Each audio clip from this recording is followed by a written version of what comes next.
দয়া করে আপনি শাস্তিতে ইসলাম শিশু আসেন পুরো দোষ।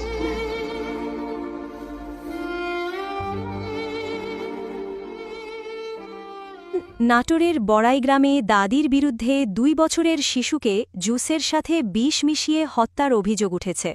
শনিবার বিকেলে উপজেলার ইকড়ি গ্রামের শাহাদাত শাহের বাড়িতে এই ঘটনা ঘটে।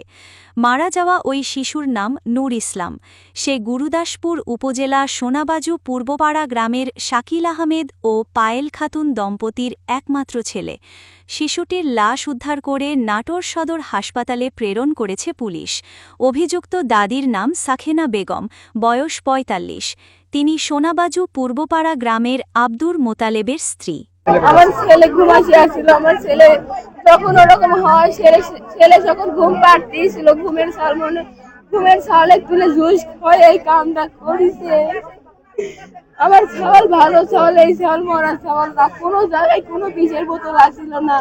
এখন আমার বাচ্চার মুখে বিষের গন্ধ আছে। আমি কেমন শুকলাম আমার বাচ্চার মুখে। দাদি বিষ হবে। আমার বাচ্চা পেট আসে থেকে আমার বাচ্চা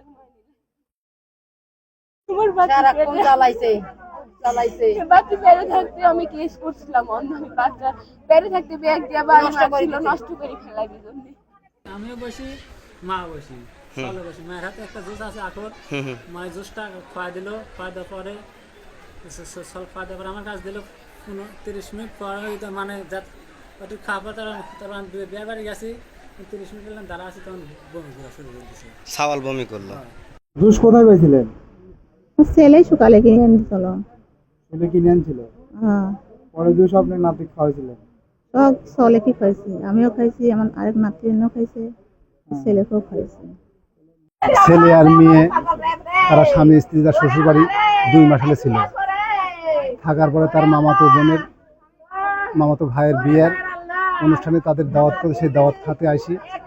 সে তার দাদি আদর করি বলে জুস দিয়েছিল, সেই জুস বাচ্চা খাওয়ানোর পরে এই দুর্ঘটনা ঘটেছে। এইটুকুনি আমি জানি ভাই। আমি মনে এটাই করি, সে যে হয়তো আগে থাকতে হুমকি ধামকি দিছে, সেই কাজটা সম্পন্ন করলো।